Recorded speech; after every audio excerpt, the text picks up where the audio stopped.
Well, thank you so much for being here.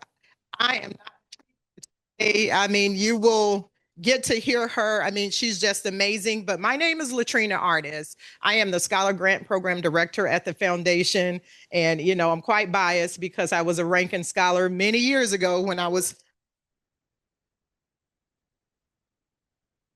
had the honor to graduate from the University of Georgia and now serving under the amazing leadership of Karen Stirk.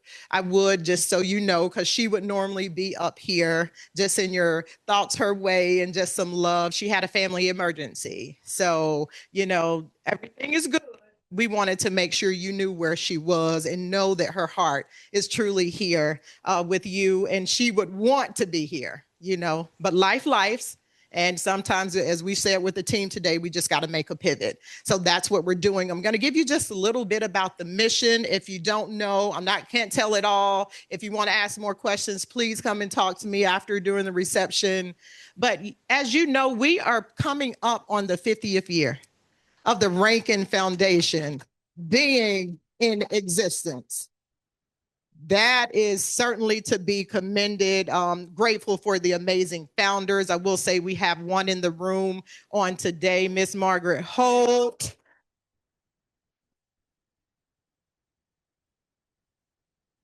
The foundation, if you didn't know, was started off a bequest of $16,000 from the proceeds of Miss Rankin's home. Almost 50 years later, we've now been able to award, hitting really the mark of $6 million. Yes, serving over 3,000 women. And I am excited because we've hit every single state in the United States. So our reach is wide. Absolutely. And we are not done yet, is what I love about it.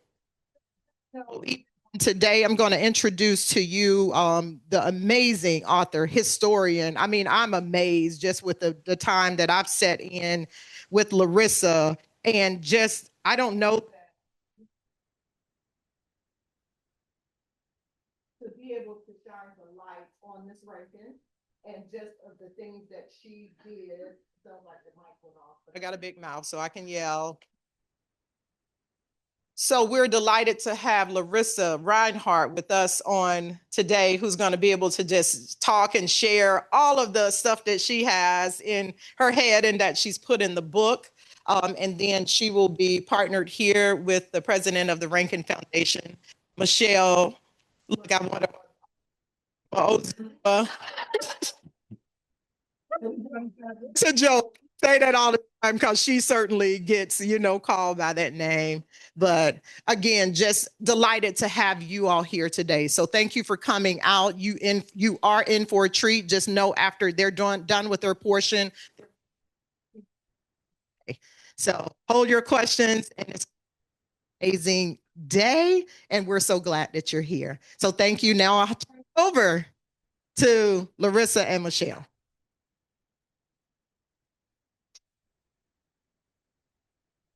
So I want to join Latrina and thank everyone for being with us this afternoon and look forward to a great conversation. It's not an interview.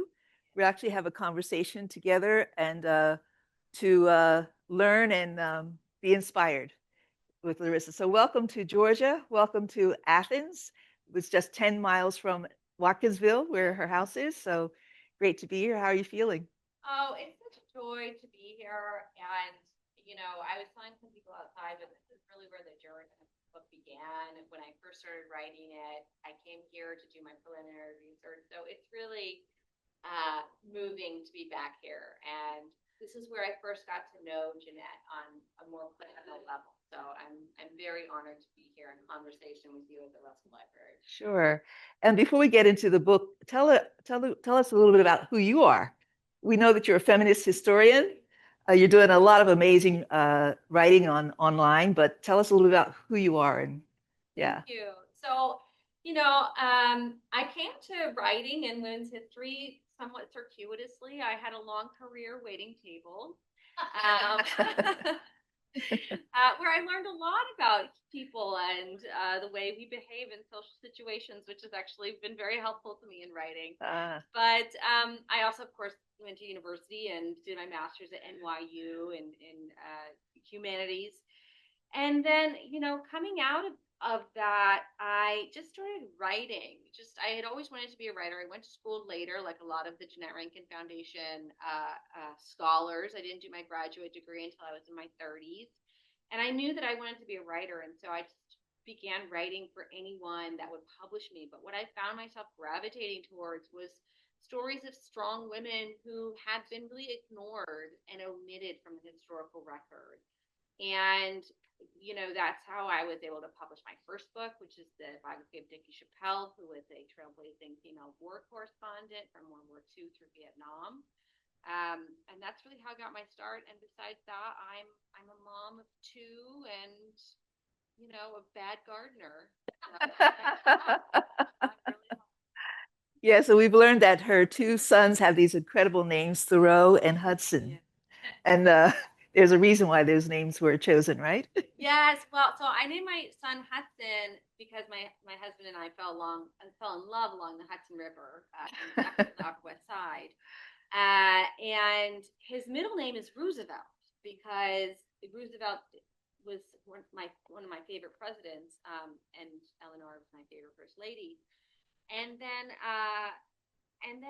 my younger son's name is Thoreau because Henry David Thoreau really shaped my thinking when I was growing up. And I found it so interesting that Jeannette really had a relationship with both Henry David Thoreau and, of course, FDR in different ways. FDR was, of course, sort of not her nemesis, but the opposition. And Thoreau was also her inspiration, and she lived a life of intention, much like he did, and also a life devoted to peace, much like he did. So, and I named them before I started this book, but I always find that interesting that we have this connection. Yeah, the journey. Yes. Yeah, it takes you where you're supposed to be. Yes. So tell us what led you to Jeannette Rankin? I mean, you talked about the first book you wrote about Dickie Chappelle. So how about Jeannette? What led you to her? So fate, I would say, actually, in a lot of ways. I was looking for, well, first of all, I'll tell them.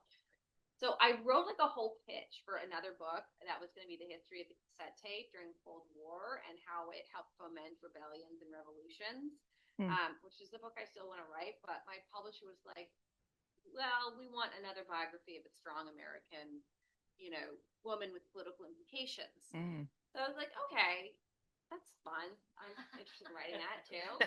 And they said, okay, put together 5 ideas for books and, then get back to us. So I wrote them. I sent out 5 and they came back almost immediately and were like, write a book about Jeannette Rankin. And I had known about her. I had heard about her before, but just sort of like in the ether. But once I started, even in the preliminary stages of digging into her story and its relevance and its continued residence in our own moment, I was both honored and like kind of addicted to writing this story in a lot of ways. Wow. Okay. Well, thank you. So this is not the first biography of Jeannette Rankin, but I would say, let me go out on a limb here and say, I think it's going to become the biography of record. There's about 16 pages of research references in the back of your book. So tell us about your research journey beyond what you said when we just started. You came here to start, but it took you went all over the map to gather. Yes. So I was very fortunate that in addition to the Russell Library's collections, I was able to gather all of her archival collections, which are spread out over 5 institutions. And working with graduate students, I was able to have them digitized. The archives, some of the archives here as well. So I was really able to work with them in a more tactile level, right? Like, because a lot of times students, if you go into archives, you get to look at them and you take notes, but because I had them digitized, I was able to print them out, write on them, put little color-coded Post-it notes, go back to them, and spend a lot of time with her writing and writing about her. So that was really special. And then the other thing that I bring to this book is really newspapers.com has digitized, 150 years of America's newspapers.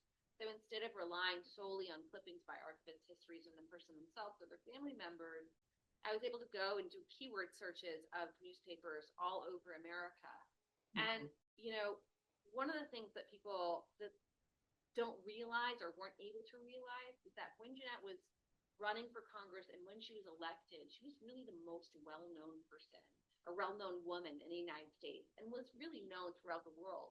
And so I was able to bring all of those newspapers to sort of reflect her notoriety, right? And her national sense of importance. Then the final thing that I was really lucky to bring, which does go back to the Russell Library, was right before I started writing this. Ted Harris's family donated his oral history. So Ted Harris was a graduate student here at UGA in the 60s and wrote his master's thesis on Jeannette's peace work in Georgia. But in order to do this, he really spent dozens of hours with Jeannette at her house, just talking to her and recording her about her life experiences. And they composed about over 100 hours. And so I was really able to bring her voice and perspective into the book. And in addition, it wasn't a formal setting, right? It was her house. So you hear the plates clattering and the wind or the rain outside or the fire crackling or her yelling at her cat to get down, So I was really able to get a sense of the person who she was. And I think in a way that was unique to the biographies that have been written. And I really tried to put that in these. Yes, it was. When I read it, you literally felt like you were accompanying her on this journey because of the way you told the story. It wasn't just the typical chronological history. She was born here, went here by this year, did this then. So thank you for that approach. It's pretty impressive. And we don't associate Jeannette Rankin with geological matter, but can you tell us about his title, Winning the Earthquake? Yes, no, she was not, a geologist, but so, she had this phrase and she said, you can no more win a war than you can win. And that's true. But Jeannette spent her life in pursuit of the impossible, of achieving the impossible. And she came to realize the only way you can win a war is to never fight it, is to pursue a path of pacifism and peace, both on an interpersonal and international level. And so I wanted the title to reflect her audacity in trying to achieve that which no one thought was possible. And so to win an earthquake, I hoped would reflect her bravery and courage. And she also, let's talk about her early childhood. She grew up in a family of 6 siblings. She was the oldest, and in Montana with her mother and father, Olive and John Rankin. And it's fascinating how at an early stage she exhibited a gift almost of whether it's engineering or taking care of the animals on the ranch. She really was a worker bee and a caretaker at a very early age. Can you tell us about her growing up? Yeah, so if it's okay, I'll just read, I think Sure. I have something that would, a short excerpt. So yes, she grew up, right, she was born in 1880 when Montana was not even a state. And it was a time that required everyone, regardless of gender, to do all the work. And as you said, she was really, I bet that's mine. Oh, good, it's not. Okay. Let me focus. She was really she was a hard worker and she was really brave, right? She exhibited this bravery from the beginning. And I guess I'll just read this short excerpt to sort of give shape to what you were saying. So the tall grass gave form to summer wind. Meadowlarks and black-throated warblers flitted from stalk to stalk, trying to keep out of view from the golden eagles circling above. Grant Creek cut a sweeping arc across the land. Jeannette stood on its banks by her father's sawmill and looked toward the mountain. She saw a yearling galloping across the plain, bending the grass like a boat's rudder through water. But there was fear in its gait. Jeannette ran to meet it as it bucked and circled in the paddock. Ranch hands stood on the fence, trying to get a view of what was the matter. Jeannette threaded herself through the slats. The horse did not calm as she approached, and she could see red in its dark brown coat, then a gash in its shoulder where its front leg met its neck. Jeannette ran for the house. Her mother and her sisters, Felina and Harriet, were in the kitchen cooking lunch for the workers. Cartons of apples were on the table, ready for market. Jeannette grabbed a needle from the sewing box and passed a thread through its eye with a steady hand. She took the kettle from the stove and ran back outside. The ranch hands knew her plan as she approached. She was the boss's daughter, and John relied on her like a business partner. He introduced her to his building sites and lumber camps and let her sit in on his business duties. It was all machinery to her, entities made of moving parts. Change one part and change the entire process. Everyone knew she had a keen eye and an almost uncanny understanding of how things worked. Several summers before, the hoist of a hayloft had broken. While the workers searched for the cause, Jeannette found it and explained how to fix it. Not strong enough to do it herself as a child of no more than 10. It came as no surprise to these men that she would take control now. One ranch hand roped the yearling while 6 more approached as its buck slowed under the pressure of a tightening lasso. Together, the ranch hands forced it to the ground, then to its side.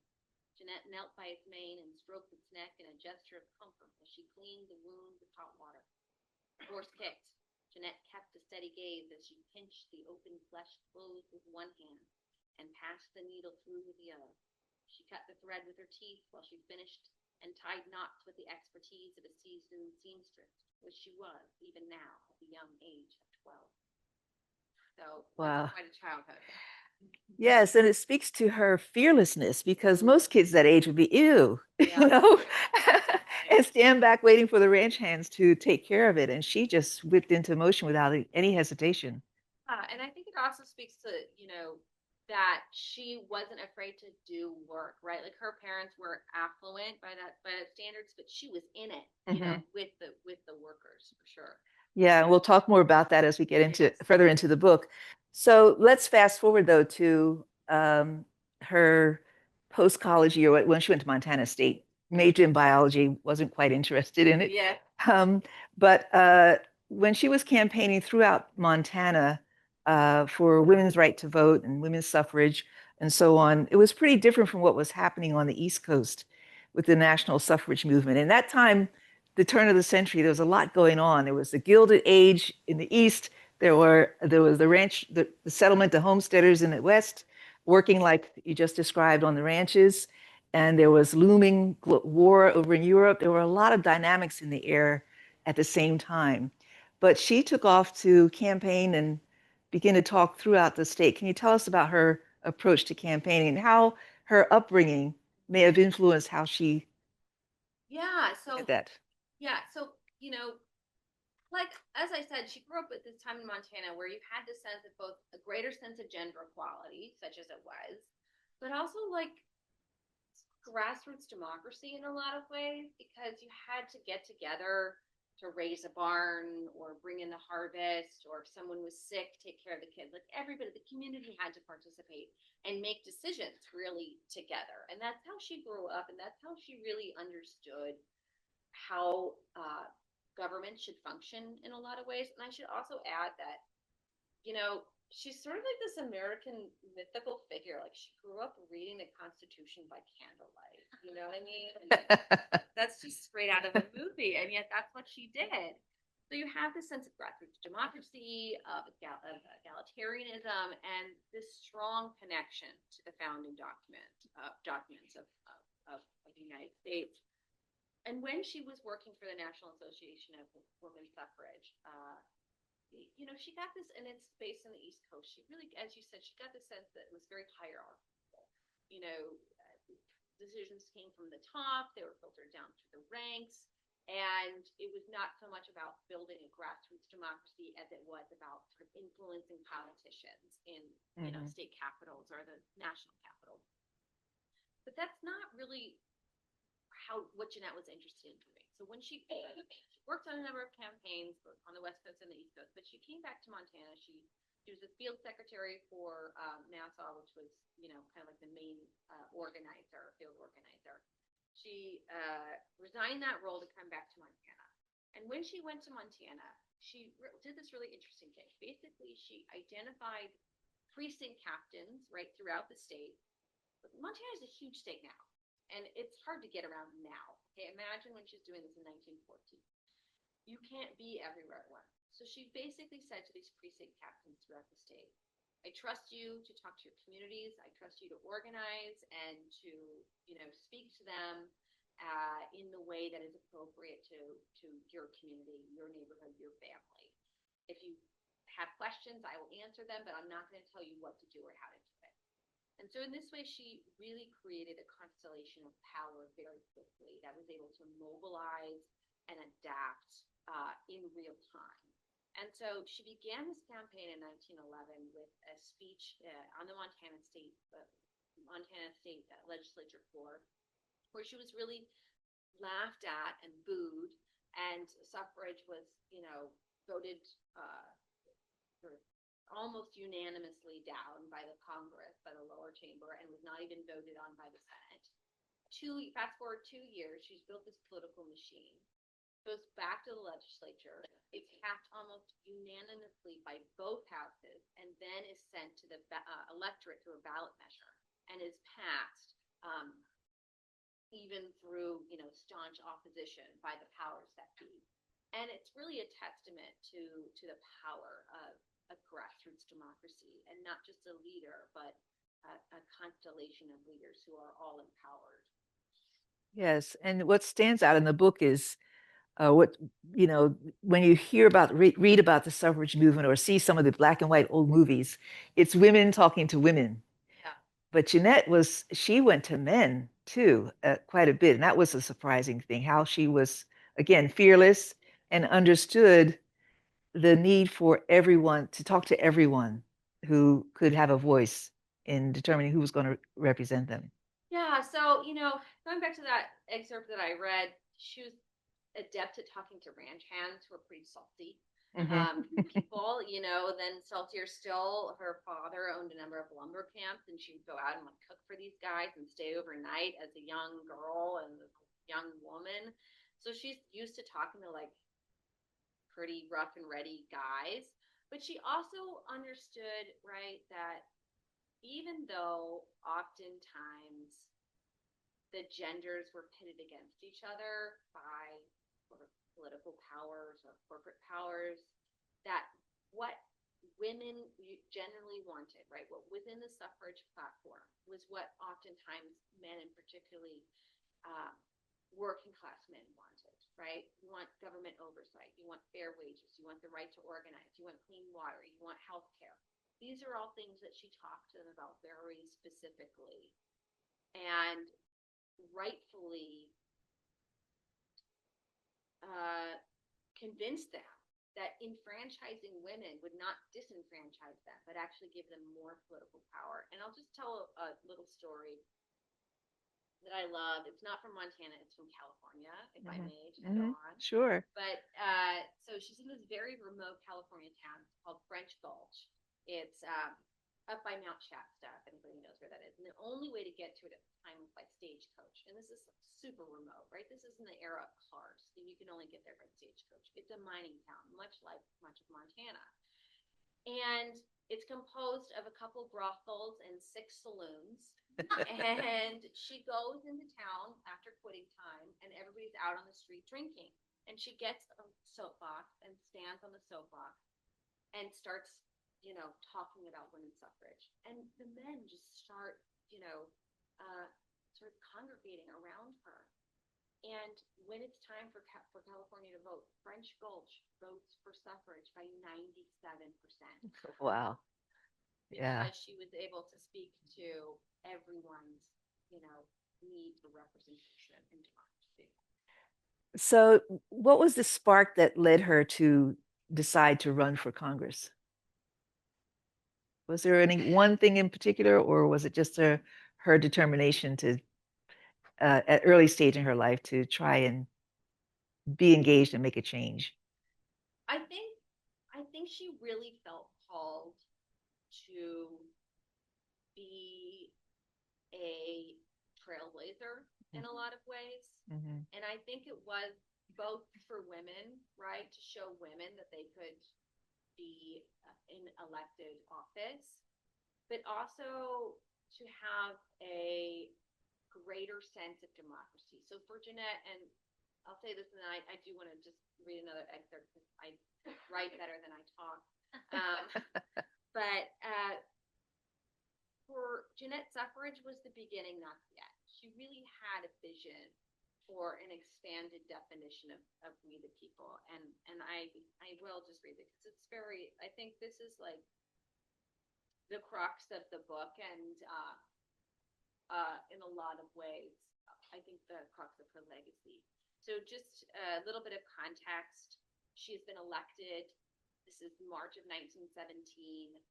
Wars erupted in Europe, and America is being pulled into it. Woodrow Wilson has just been reelected, and her supporters and her brother Wellington, who's very close to her and was very instrumental in her political career, have asked her not to talk about the war, and she's going to give a speech at Carnegie Hall as her sort of entree to the national stage. And they've asked her not to speak about the war because they don't want her to be more of an outlier than she already is, right? Because like national sentiment is tilting towards war. And the last thing is Carrie Chapman Catt, for those who don't know, was president of the National American Women Suffrage Association, with whom Jeannette had a complicated, it's complicated relationship. Carrie Chapman Catt finished her complimentary, if overly formal, introduction as the audience filtered into Carnegie Hall. Clad in evening and work clothes, perfumed and musty, they were a mixed crowd whose reasons for attending were no less varied. Some arrived expecting a stirring speech, while others came out of a weariness as to her cause. Then there were a precious few drawn there by sheer curiosity. They applauded as Jeannette emerged from stage left in a flowing white chiffon dress, her chestnut hair coiled in loose curls. Light shone out from her Scotch gray eyes as she smiled. At the dais, she smoothed the pages of the speech into which she had poured the whole of her life, and wondered if it was enough. It held all the years she had spent by her father's side in lumber camps and on cattle ranges, at hotel front desks and by farmers' market tables where men and women made their living by wages, trusting that an honest day's work would see them through. So too did it contain her experiences in Boston and New York, climbing the stairwells of tenement buildings stinking of sewage and clamoring with the scream of children underfed and destined for lives no better than those of their parents. She wrote into it the thousands of miles she had traveled and the thousands of voices she had heard in Washington, California, Ohio, Illinois, and most especially Montana, and encompassed all the victories she had won, all the losses she had suffered, and all the dreams she still held fast, despite the odds stacked and stacking against her.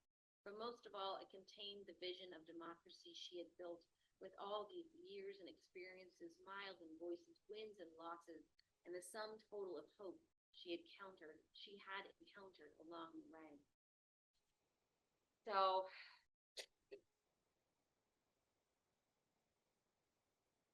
it is shocking how visionary Jeannette was, in that her vision for democracy included ranked choice voting, multiple member congressional districts, and abolishing the electoral college. Because of it, right?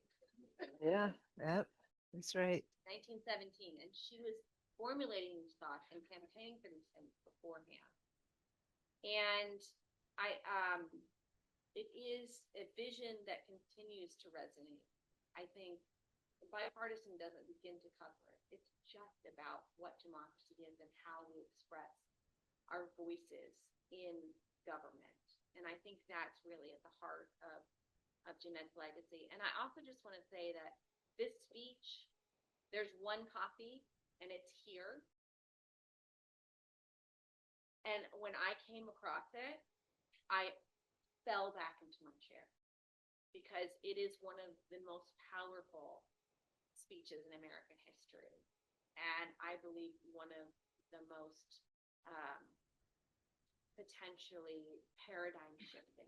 And I'm so grateful to everybody at the Lorissa Library for preserving this important and visionary speech. Yes, thank you for reading that. And when you talked about her vision, being visionary, one of the things that came across when I read the book was she was not really into just looking for simple solutions. She always looked for a structural or a systemic solution to something. And that was even when you read through in her speeches and where she was campaigning, she spoke to that too. It wasn't a microwave oven approach to things she took. It was really deep. It was very deep, Yeah. but I think she also had an incredible capacity to express these very complicated systematic changes to everyone. And you know, people often ask me, like, what would Jeannette be doing if she were alive today? And I say every time without reserve that she would be president, because she just had a way of communicating with people that was, I don't want to say magic, but it was like the magic of democracy and the magic of connection. Which probably speaks to her strong conviction for what she believed in. Because when you believe in something so strongly and it's deeply authentic, that conveys, it gets translated in how you communicate.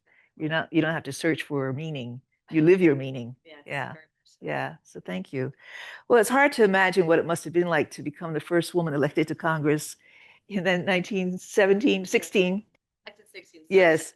And before women's suffrage. And you mentioned earlier in the introductory remarks about the research and discovering the newspapers articles.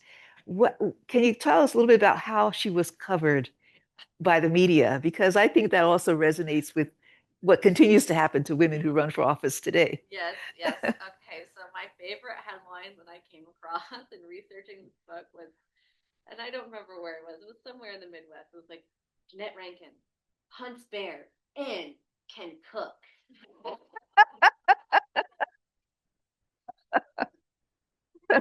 Spoke to this incredible, like these incredible antipodes that she had to, balance between. And she did. I mean, she for many years and many months, she managed to, balance these two, oftentimes contrary expectations.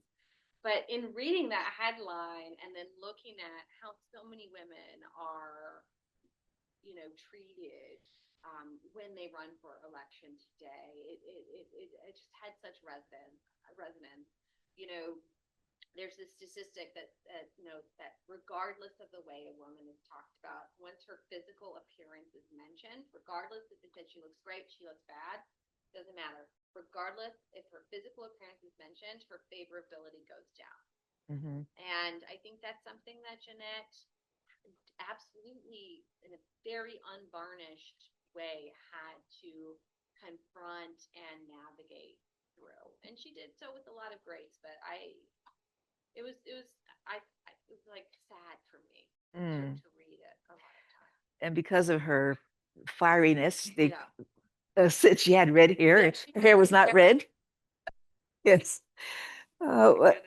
So we know that during her first term in Congress is sort of defined by the war vote, but she also had a lot of concern for the workers' rights based on what was going on with the miners in Montana, what was going on when she experienced the shirt fire factory in New York, and the tenements in San Francisco as well as in Boston. So she saw the confluence of urban and rural challenges with working people and the conditions they had to work on. So she was also a lot concerned with health and safety as well as women's suffrage. Yeah. And of all workers, I'll just quickly tell them, there was this terrible mining accident. It wasn't an accident, tragedy where, in Montana, the main sort of corporate entity was Anaconda Copper that owned most of the mining interests, and they didn't, like update their mines with specific safety codes, and it's very sad. Like 146 miners were burned or were suffocated by smoke in the fire.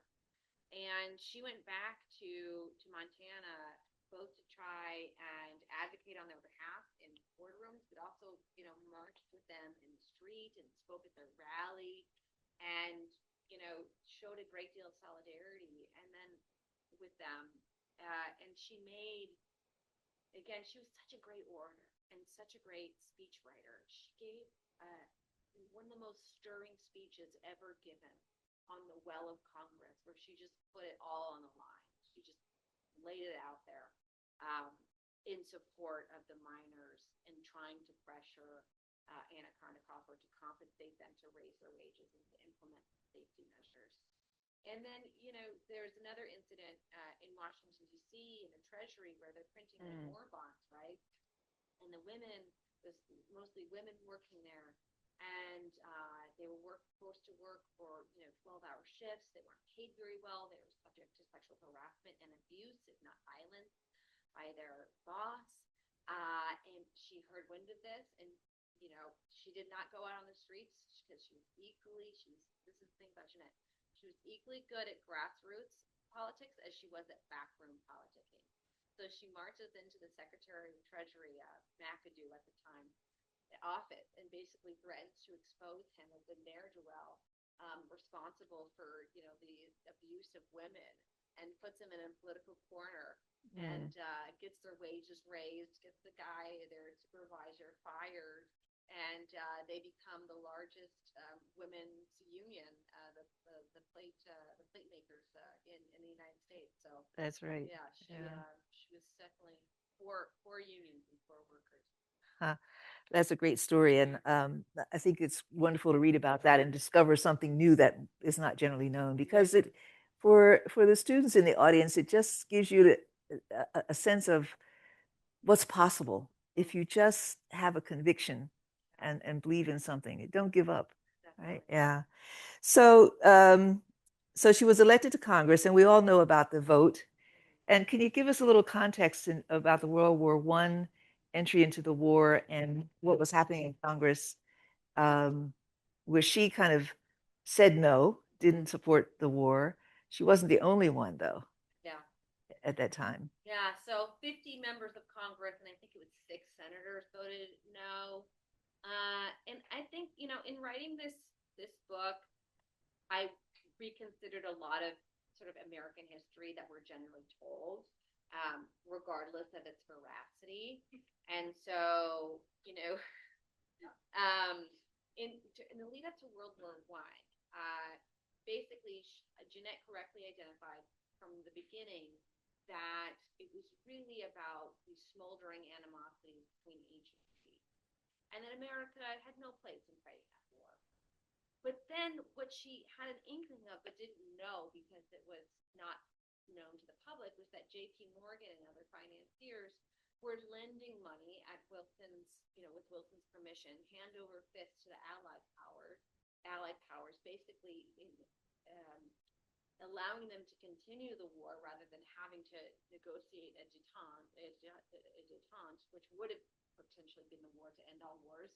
But instead, what happened was basically J.P. Morgan had leveraged his bank to the hilt, and that Woodrow Wilson literally said, we have to go into the war, because if we don't, all of J.P. Morgan's loans would be, defaulted on, and we have to save J.P. Morgan. And that's why so many Americans were sent to fight in World War I.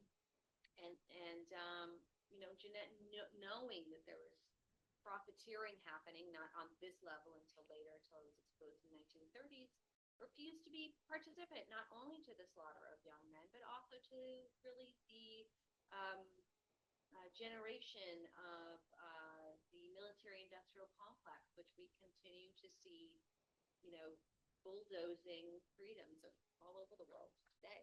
Yes, she certainly understood the economics of war. Yeah. So after she left Congress after the first term, and it was not quite 2 years, I think she came to Georgia. Yes. So tell us about how she arrived in Athens. What led her to Athens, Georgia? Again, it was really by fate or happenstance. Like, there's a marker. Again, I'm not throwing shade on anybody, but there's a marker by where her house used to be that says that she was invited here by the Georgia Society. Jeannette founded the Georgia Peace Society. That's right. That's right. If that did, basically, like, she was at a wedding, and the wife of some guy she knew said Athens was really nice, and she wanted to be someplace that was she was lobbying. She had become a lobbyist, and she wanted to be someplace that was close enough that she could drive to DC. She loved to drive. She drive everything, and that she could drive to DC, but that reminded her of Missoula, where she was from. And it's really striking, having just been to Missoula and having spent time in Athens, that the cities are really sister cities. At the time, they were about the same size. They were built around universities. They had urban centers, but also what you could see in a rural place. So Jeannette lived in Watsonville, which is outside the city, and she felt very at home here right away. And she loved Montana, and I would never say this in Montana, but she loved Georgia. She just loved it. I really think she felt at home here in a lot of ways. Yes, and it was also interesting to learn how she got involved with the local community, the rural neighbors, and the children clubs she formed and had young people come to the house and read to them and do activities. So that was a little known history fact. Yeah. Yeah, she lived in a former sharecropper's cabin. And yeah, as you said, she had a camp for boys and a camp for girls, and it was just a place for them to come and read books and listen to the radio and hear her sort of tell her stories. She was a great raconteuse. And of course, it was very, rural area sharecroppers was very, very poor. In addition to that, for those of you who know Georgia history, the 1920s, it was not a boom time for Georgia. There was a terrible boll weevil infestation, and a lot of sharecroppers were having a hard time. So, she invited children to her house so that they could have a little bit of peace, a little bit of just fun, she went swimming with them, fishing, and gave them watermelon. So, yeah. Yeah.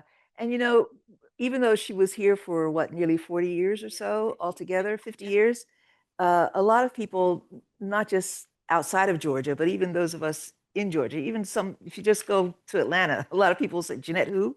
Yeah. So, but she was very, very involved here with talking to the people in the legislature. She was also, this transition from Congress to Georgia is when she ratcheted up and did her lobbying and advocacy full-time for peace. And in addition to founding the Georgia Women's Peace Union, Not just Georgia Peace Society. yeah, she was recruited by the International Women's League for Peace and Freedom. Yes. So she was just, I would say my book, I was very fortunate. I'm very honored that I was able to talk about her peace work, because that's really omitted from the biography, or not given its sort of the credence and importance that it deserved. So from 1919 to 1939, she worked for a number of different peace organizations, including the Women's International League for Peace and Freedom, which is the longest name ever. And I had to really work on it, I think, but still exists, and they're wonderful. She also worked for, predominantly for the longest stretch of time for the National Council on the Prevention of War. And, as I mentioned, she saw the sort of advent of the military-industrial complex with World War I, but she also saw it growing in the interwar years in a way that not many people do, and that's not remembered. And so when we think about sort of the arms race, right? We think about nuclear weapons, ICBMs, or now AI. She saw, and correctly so, that battleships and aircraft carriers were really the beginnings of the arms race, right? Because this changes the nature of war. No longer do oceans separate it as they used to. You can bring your entire, you can bring entire platoons on a single ship. You can bring a squadron of planes on a ship, and that changes the nature of warfare. And during this time, it was a source of debate between nations, and there were a number of different treaties trying to limit these armaments. And Jeannette really did a lot of work on convincing the U.S. Congress and Senate to adopt and adhere to these treaties with varying degrees of success. but that was her life's work during this period, and she did it to the point of her own impoverishment. She worked for very little. She was sort of subsidized by her brother Wellington, who was a very successful rancher in Montana. He was a lawyer and a rancher. But she didn't take a lot of money from it. She took, she needed a new car. He bought her a car, but she didn't have indoor heating. She didn't even have indoor plumbing in either of her house. So she really lived the life that she said she was living. And she lived, as I said at the beginning of this, that sort of life of intention that Henry David Thoreau lived. And it's just, yeah. Yes. And it was during this interim period that's relevant to those of us here in this area, during this confrontation over the economics of war and the expansion of the Navy. One of the leading proponents of that was Carl Vinson, who represented this area for 50 years or so. And so she actually went head to head with him in challenging the industrial complex, the expansion of the naval capacity and the appropriations that were going to it. Yeah. And that's something that was part of that kind of got lost. Yeah, absolutely. I mean, one of the things about writing this book was I had to learn so much about the minutia of committee hearings, which is really boring but really important. But yeah, so Carl Vinson is known as the father of the Navy because he appropriated so much money for shipbuilding in this interwar period, and he's revered. And depending on what side you fall on, he saw which way the world was going, but it didn't have to go that way. I won't get into that now. But in any case, yeah, she pulled no punches, and she even met with him, and he said something to the fact of you're trying to stir up dissent when we do the new appropriations. And she was like, yes, that's exactly what I'm trying to do. So yeah, but it was funny that it's interesting to me on a right. I've mentioned the word faith a couple times, but going back to her Montana roots, Anaconda Copper, and I know it seems like this is tangential, but Anaconda Copper owned not only the majority of the mining interests in Montana, it controlled its economy, it owned almost all of its newspapers, it owned its power grid, and it also bribed both the legislature and the judiciary branch. So it owned the state. Montana was known as the one company state. And that was really, paradigmatic, right, of the Gilded Age, right? Montana was sort of the Gilded Age in its, most sort of cowboy form. And then she's living in Montana, or living in this district with really the architect of the military-industrial complex.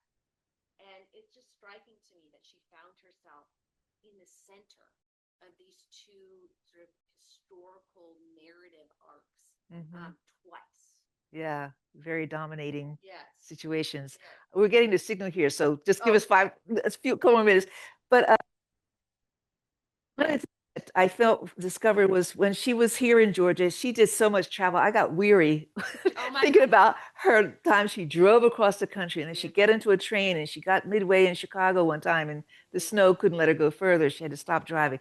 Anyway, if you could just, I think this one excerpt, when she gave a speech in St. Louis during this time of real peace advocacy, it resonates so much. I thought it would be good to share with this today.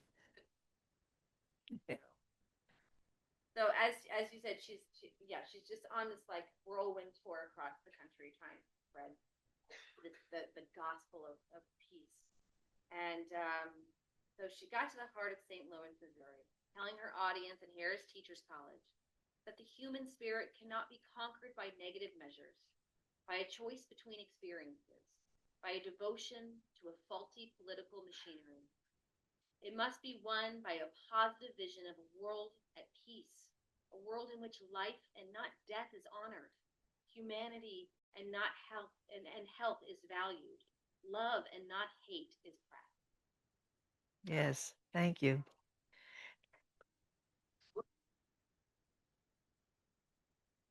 The book. I think her enduring legacy is just do it. Just just if you want to change something in your community, you want to change something in your country, if you want to change something in your life, just try. You know, I was talking with someone earlier about that there's so much failure in Jeanette's life, right? She wasn't just successful all the time. She failed again and again.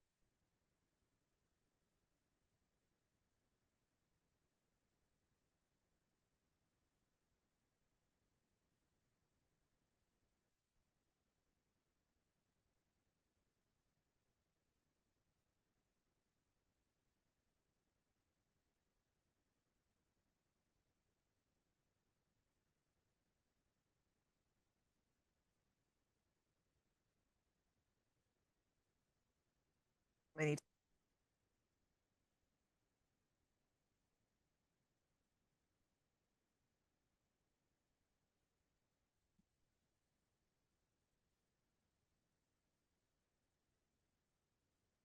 Absolutely. Listen for all day. And I mean, your insight and just knowledge. At this time, now we're going to transition because bubbling and that you want to ask. I ask that you do just one at a time.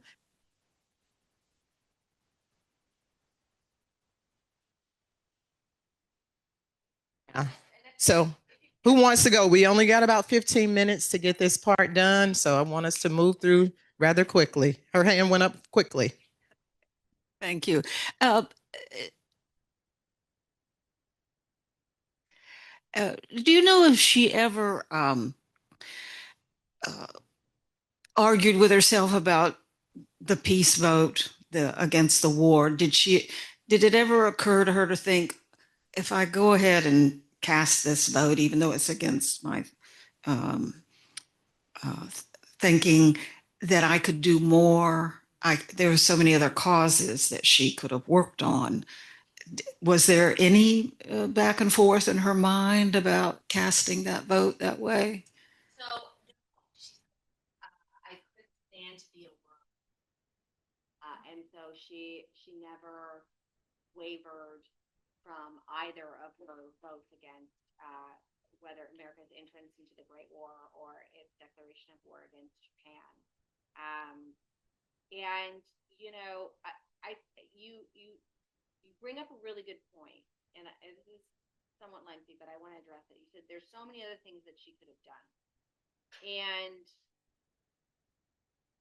both times, with both votes, her political capital was either decimated or diminished. But what her vision was for was a democracy that was not based solely on dominance of one particular form of power that had been dominant in the past, and I'll let you all infer what that is. But she wanted a democracy that was androgynous, that included men and women, that included all genders, and that to vote for war either time, particularly in World War I, right, when women were on the cusp of getting the right to vote, she felt would, while giving women the right to vote, perpetuate a democracy in which men were the dominant power. Because it would basically, what Carrie Chapman Catt was doing was ingratiating herself to men in order to get the vote, whereas Jeanette's vision was to say men and women can be on equal ground. And when we are on equal ground, it's better for both of us. Does that make sense?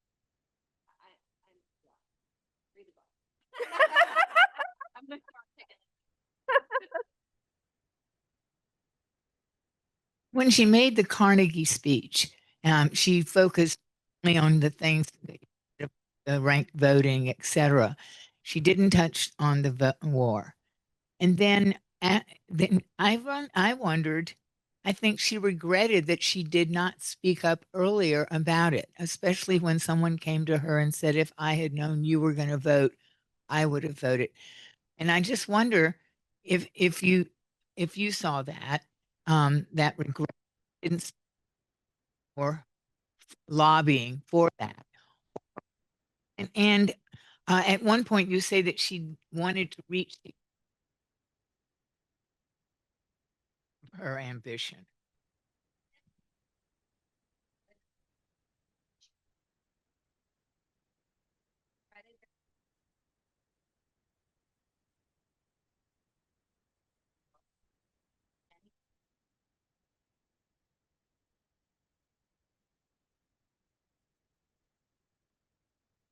Then is about, you know, not about voting, no, about not going to vote. She felt it would single her out and hurt the suffrage. But as then she would she but as you said, when she voted no, many Congress people came up to her after. And if I had known you were going to vote no, I would vote. First of all, okay, these guys. Yeah.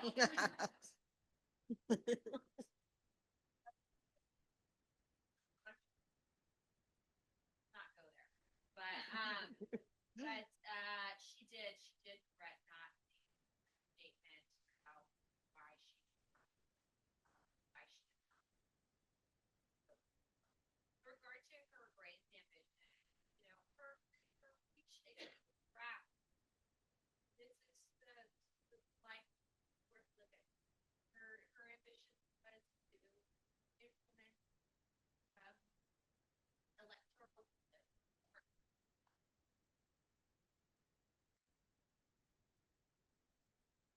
have everyone.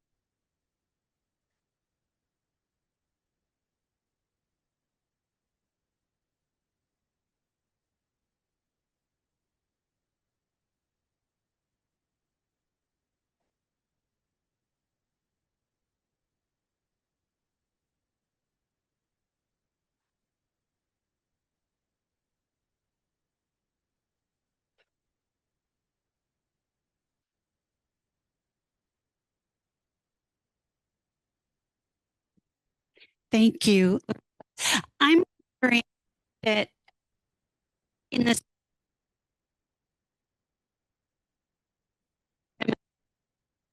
and women of color,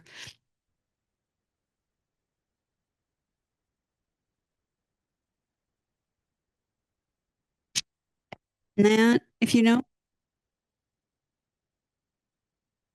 Yeah.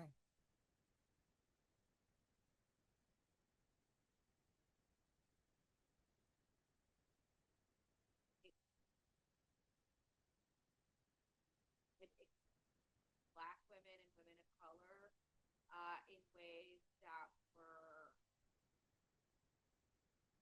exceptionally hurtful, to say the least. And Jeannette was no exception. And I talk about it in the book.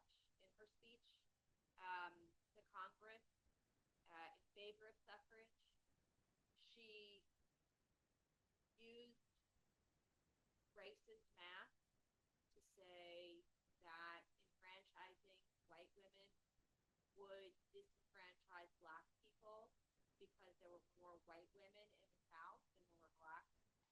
Basically, their votes cancel out those of black.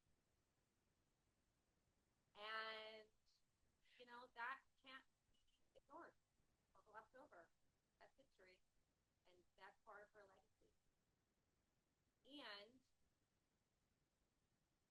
after her term in Congress, you mentioned that she was working with the Women's International. So what this organization did was they went to Europe, they went to propose a different vision than a different set of a different treaty being carved out.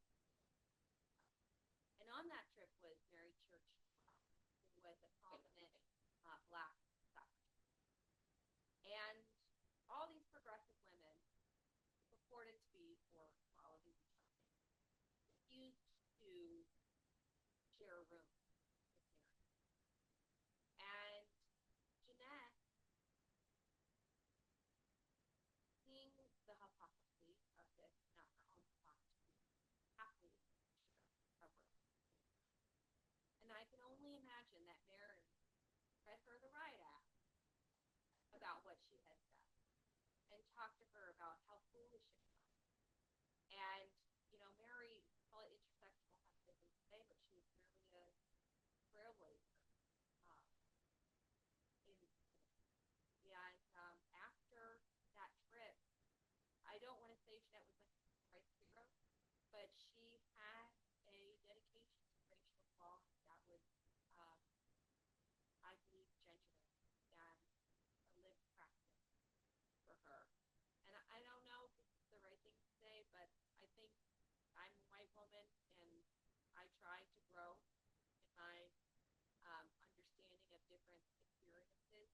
And it was helpful for me and write about it.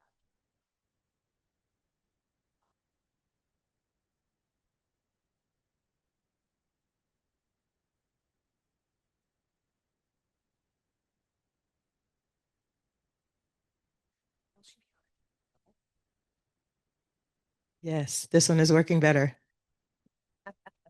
All right, come on now. We're in with this historian that, oh my goodness. Okay, I saw your hand, so I'm coming to you. Okay. Yeah, it works now. Come on. I'm just curious. I haven't read the book. Did Jeannette and Frances Perkins have any encounters?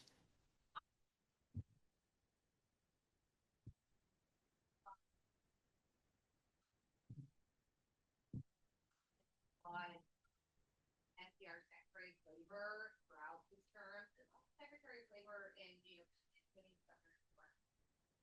and a lot of Jeannette's legislation that she proposed in Congress and helped draft outside of Congress were foundational to many policies of the New Deal that Frances Perkins, of course, was the architect of.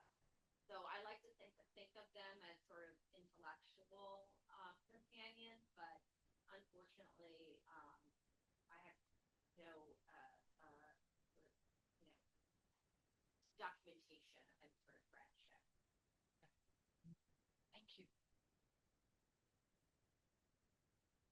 Oh, come on, let's give Lorissa and even Michelle Jessen a hand clap for this amazing just chat and talk.